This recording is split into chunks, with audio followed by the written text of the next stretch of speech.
Misalnya orang tadi ini mati dalam keadaan kain kafannya belum belum dibuka, apanya kan tadinya tadi. Rasa asumsi masyarakat itu adalah seseorang yang mati dan dikuburkan belum dibuka. Padahal tidak. Apapun ceritanya, makhluk kita lah yang wafat tadi itu nggak akan pernah bisa balik sedikit pun ke dunia lagi, Mas ya. Baik itu nakut-nakuti manusia, Benar. baik itu nakut-nakuti manusia, itu semua adalah olahnya jin tadi. Terima kasih telah mengklik video ini. Jangan lupa subscribe-nya dan klik loncengnya. Karena subscribe itu gratis. Dengan subscribe berarti kalian telah membantu saya untuk support channel ini.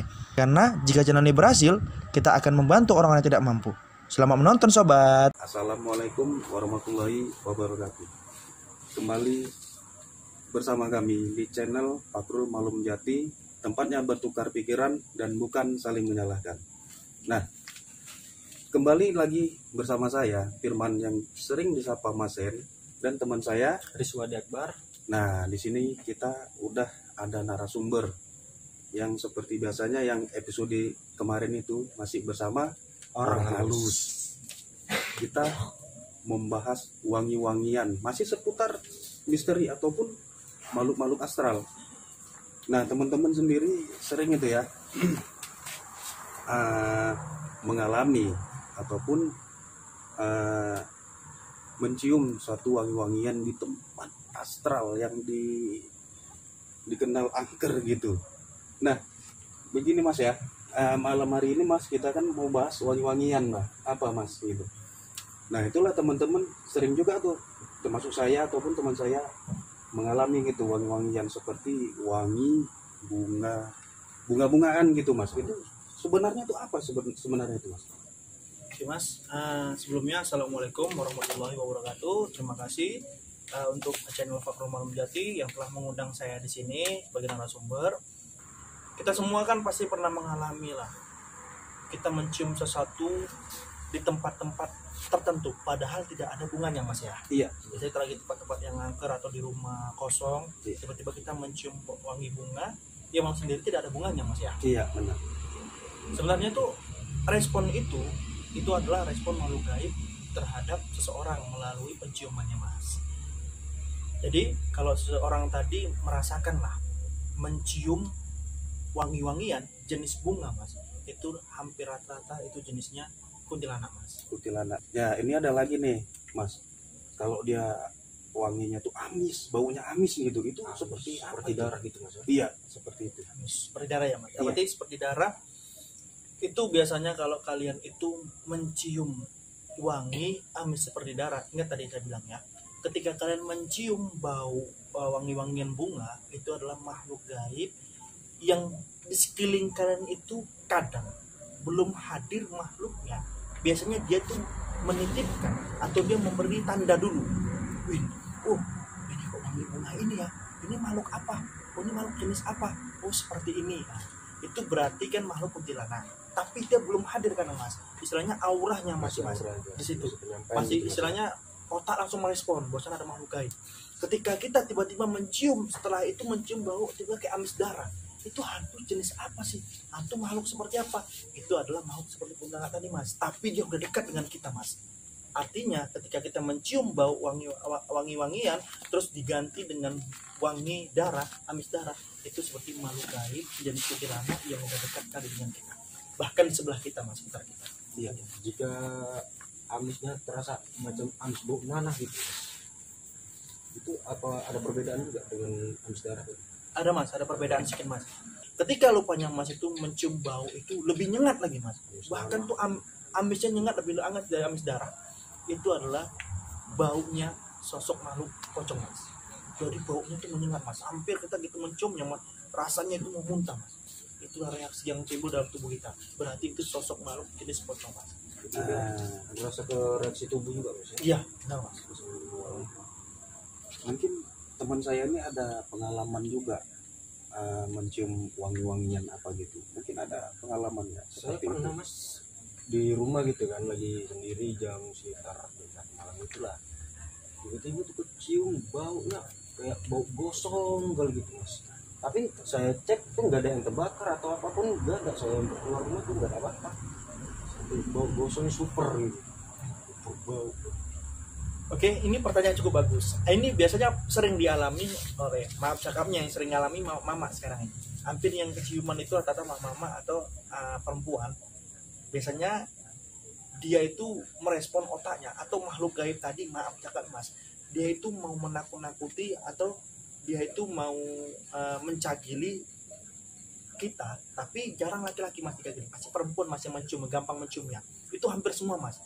Itu adalah makhluk jenisnya gundurwo mas, gundurwo dan sejenisnya. Kalau kalian itu mencium bau kayak terbakar, kayak bau angus, atau bau nasi gosong, atau bau kayak maaf cakap bulu terbakar gitu mas, atau kabel terbakar, itu makhluk sejenis gundurwo mas. Seperti maaf cakap bego ganjang, gundurwo, terus itu apa namanya, butuh hijau, kayak kita bilang tuh butuh hijau. Nah, itu sejenis-jenisnya tuh mas. Kalau itu pasti rata-rata baunya itu kayak gosong terbakar. Nah, ada lagi nih mas, saya meyakini ada satu bau-bau seperti itu juga, seperti bau gosong nasi gosong gitu ya. Mungkin saya mengasumsikan gitu, makhluk itu dari alam perpindahan alam lah gitu. Mungkin terasa panas hingga dia bau gosong, apa seperti itu dia mas, hingga tercipta bau gosong itu. Ya, mas, pertanyaan cukup bagus juga. Apakah ketika kita mencium bau gosong, apakah itu maaf cakapnya perpindahan makhluk gaib dari alam gaibnya ke alam dunia nyata kita tadi ini? Sebenarnya enggak, karena dia pembahasan kita tadi tentang wangi-wangian. Setiap hadirnya makhluk gaib, itulah kita punya berapa panca indera, salah satunya indera penciuman. Penciuman inilah mampu merespon langsung ke otak mas.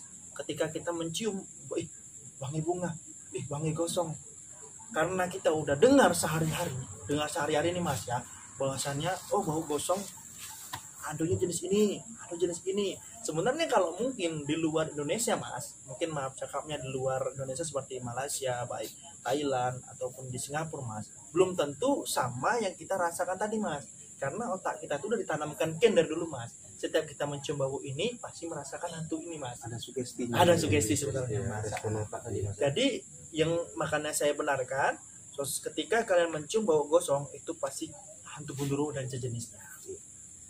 Ada lagi nih mas, ini kalau wangi-wangian ini, tentunya teman-teman ini ingin tahu juga ya, tandanya wangi, tandanya tuyul itu seperti apa mas? Apakah dia memancarkan wangi gitu mas? Iya gitu mas. Inilah yang sulit untuk dibedakan. Sebenarnya makhluk ini seperti apa sih kalau dia itu menunjukkan atau di sekitar kita tuyul ini seperti apa sih wangi tuyul tadi ini, hingga kita benarkan tadi itu bahwasannya ini makhluk tuyul. Sulit kita membedakan atau kepekaan terhadap indera penciuman kita tentang makhluk gaib jenis tuyul ini sangat sulit mas, karena kurang sensitif. Tapi kalau kalian tuh merasakan seperti apa sebenarnya mas, nanti nih kalau kalian maaf cakapnya, kalian pernah mencium bau baju apek, baju itu cukup apek gitu, tiba-tiba lewat nih kayak bau maaf cakapnya baju yang nggak pernah cuci, Ya, berkeringat lama gitu. bau apek lewat dia. Itu biasa makhluk jenis tuyul. Seperti itu Wanginya seperti itu, kok apek. Tapi biasanya sulit mas, karena biasanya dia nggak memancarkan bau. indera penciuman kita ini kurang. Tapi kalau udah sensitif mas, pasti mencium bau apek itu. Iya. Itu sama nggak itu mas, sama antara tuyul dengan bunian tadi? Nah, ya. Orang bunian sendiri mas, biasanya suara gamelan itu biasanya kehadiran makhluk gaib jenis orang bunian mas. Jadi orang bunian sering memancarkan bunyi saja mas. Iya, bisa kita dengar suara bunyi biasanya ke indera pendengaran kita mas. Tapi kalau seandainya tadi di penciumannya, maaf cakapnya seperti di bau terasi itu mas. Jadi kalau bau terasi ya belacan gitu seperti itu biasanya makhluk gaib jenis bunian mas. Tapi jarang mas, sama seperti tuyul tadi, jarang kita merasakan menciumnya. Tapi kalau seandainya peka kita dalam penciuman, biasanya baunya seperti itu mas. Ada satu bau lagi, itu bau bangkai mas. Nah, iya bau bangkai. Bangkai ini Pada suatu tempat kita yang tercium bau bangkai sangat menyengat gitu. ini pertanyaan cukup bagus. Seandainya, tapi makanya saya bilang bau bangkai ini hadir itu ketika memang kita duduk lama di situ terus menciumnya. Tapi kalau seandainya kita datang ke satu tempat tiba-tiba ada bau bangkai, memang kita tahu bau bangkai nih, berarti di situ memang ada bangkai mati mas. Tapi kalau kita duduk ngumpul-ngumpul gini nih, duduk bisa cerita, tiba-tiba nggak ada mencium apa-apa, kita tiba-tiba datang, kok bau bangkai nih, bau bangkai. Ingat, yang kita bahas di video sebelumnya Mas, Ya. ketika kalian itu merasakan atau mencium bau bangkai, itu berarti ada makhluk di sekitar kita. Itu jenisnya berarti semua jenis Mas. Semua jenis ada. Itu udah dekat itu ya Mas? Dekat, udah sangat dekat Mas, dekat bahkan sebelah kita, hampir rata-rata seperti bau bangkai. Cuman dulu saya pernah kerja di gudang, terus saya mengantar barang ke gudang nih Mas, ada ngantar barang ke gudang-gudang untuk penyimpanan Mas. Gudang ini bekas bangunan Belanda Mas, cukup lama bangunan itu Mas. Kalau di luarnya kurang terawat Mas, tapi dalamnya terawat kan gudang Mas. Gudang, tapi di luar itu kurang terawat Mas, kadang semak Mas. Jadi saya mencium bau tembakau. Itu nyengat kali Mas. Jadi saya bingung, ini tembakau orang-orang kok apa ini bekas bangunan tembakau itu kan, karena bangunan Belanda dulu masih kan. Iya. Kok baunya nyengat sekali gitu. Ini bau apa gitu. Jadi saya ikuti terus bau itu Mas, saya ikuti terus. Pas saya tengok ini ada orang lagi bersender, tapi kepalanya nggak ada Mas. Rupanya langsung saya berasumsi, ini rupanya bau spolan ini. Misalnya orang tadi ini mati dalam keadaan kain kafannya belum Mas, belum dibuka, rupanya kan tadinya tadi. Pasti asumsi masyarakat itu adalah seseorang yang matinya dan dikuburkan belum dibuka. Padahal tidak. Apapun ceritanya, makhluk kita lah yang wafat tadi itu nggak akan pernah bisa balik sedikit pun ke dunia lagi Mas. Baik itu nakut-nakuti manusia, Benar. baik itu nakut-nakuti manusia, itu semua adalah olahnya jin tadi Mas. Nah, sedangkan wangi-wangian itu tadi Mas, wangi-wangian itu apakah dia sengaja menunjukkan saya mau membuat wangi bunga biar manusia itu takut, ataukah memang dia memancarkan sendiri dengan sendirinya gitu? Ya Mas, seperti itu. Oke. Jadi Mas, ingat ya, garis bawahi Mas, setiap jawaban yang saya berikan ke kalian itu jangan jadi patokan. Atau jangan patokan apa? Iblis itu atau setan itu adalah makhluk yang sangat berbahaya. Dia adalah musuh kita yang amat nyata. Ya. Saya ceritakan kepada kalian ini tentang wangi-wangian seperti ini. Lupa nanti ketika kenyataannya kalian merasakan wangi seperti ini, tapi makhluknya berbeda. Ingat, bukan saya yang nipu atau saya berbohong. Itu kan makhluk gaib. Dia bisa berubah seperti apa aja. Dia itu bisa menunjukkan wangi apa aja. Ya. Tapi kalau kita mau menunjukkan sifatnya kan nggak tahu. Oh, seperti ini wangi ini, seperti ini wangi ini. Artinya ketika kalian mencoba ini kan nggak ngelihat atau nggak tahu. Oh, ini makhluknya yang seperti ini. Tapi jangan jadi patokan ketika makhluk seperti ini dia bakal seperti ini. Ingat, kita bisa ditipu jin apa bagaimanapun caranya. Ya. Ya, bisa ditipu. Ya, itu teman-teman ya, seperti pembahasan kita yang lalu tentang merinding. Merinding itu adalah otak kita sendiri seperti apa jinnya. Nah, hampir sama dengan ini, dengan wangi-wangian tadi. Nah, kalau wangiannya ini bunga, ternyata dia pocong. Ya bisa saja karena dia jenisnya itu jisim. Tapi bisa apa saja.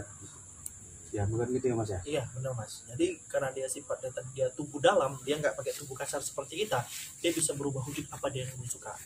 Saya kembali tadi ke sebelumnya, bahwasannya kalau Anda merespon itu adalah sosok makhluk gaib, biasanya hadirlah makhluk gaib tadi Mas. Lo bisa jadi apa aja? Bisa jadi tergantung otak dari sugesti tadi Mas. Jadi makhluk gaib tadi mampu tercipta karena sugesti manusia Mas. Sebenarnya kalau terpikir ya. Iya. Sebenarnya kalau seandainya dia nggak berpikir mengarahkan hal negatif atau hal mistis, nggak akan pernah wujud Mas makhluk gaib tadi Mas. Nggak dibenarkan di otak tadi. Makanya sempurna Allah betul menciptakan otak manusia. Mampu dia itu mewujudkan suatu makhluk, padahal makhluk itu belum tentu benar bisa adanya yang dia bilang. Karena cuma masih kabar aja, bahwasan ada hantu, sana ada hantu, belum pernah disaksikan dengan matanya sendiri. Makanya saya bilang yang pertama tadi, kuatkan iman. Dengan apa? Ya tadi belajar apa? Belajar ilmu agama. Kerjakan perintah, tinggalkan larangan Mas. Percayalah hidup dalam takdir Allah. Gak ada yang kuat, gak ada yang hebat, gak ada yang menakutkan, gak ada yang menyeramkan. Gak perlu ada yang harus ditakutkan. Cukup takut sama Allah. Cukup takut sama Allah. Ya, cukup bagus sekali ya teman-teman ya, supaya kita itu jangan takut dengan makhluk-makhluk seperti itu. Bahwasanya kita memang makhluk sempurna, tapi memang rasa takut itu pasti ada. Bahkan bukan manusia sendiri, bahkan kucing sendiri pun ada rasa takut gitu. Nah, ini hanya ya sebagian kecil untuk mensukses otak kita sendiri gitu, supaya jangan ada takut. jangan ketakutan itu lebih besar hingga menakuti kita sampai menampakkan wujudnya. Oh, jangan seperti itu teman-teman. Nah, jadi teman-teman ini kalau misalnya ada yang mau dibahas gitu, misalnya ada pendapat, oh saya ada pendapat Mas mau bahas ini, tuliskannya di komentar. Kita butuh teman-teman itu komentar teman-teman untuk bahas Kita apa. kupas bareng-bareng. Iya, kita kupas ya, gitu. Ini kan kita udah panjang lebar cerita kesana kemari gitu tentang pembahasan makhluk-makhluk halus, dan kami harapkan teman-teman nih jangan saling menyalahkan karena kita tukar pikiran. Manusia itu ada kalanya benar, ada kalanya tidak, tergantung teman-teman sendiri nih menyikapinya dengan cara apa, menilainya bagaimana. Cuma inilah sekedar dari kami yang udah dialami gitu, yang disampaikan kepada teman-teman semuanya. Ya mungkin seperti itu aja ya Mas ya. Iya Mas. Ya begitu aja ya Mas ya. Ya udahlah kalau begitu kami mohon diri nih, jangan lupa nih untuk pesan saya nih, pesan dari kami semua nih, di subscribe, Penting tonton, Mas. di share ya kan. Nah itu teman-teman ya, tolong kita lah gitu, nanti kalau channel kita berhasil kita bantu orang-orang tidak mampu gitu. Nah mungkin itu aja teman-teman ya. Kami ucapkan terima kasih dan assalamualaikum warahmatullahi wabarakatuh.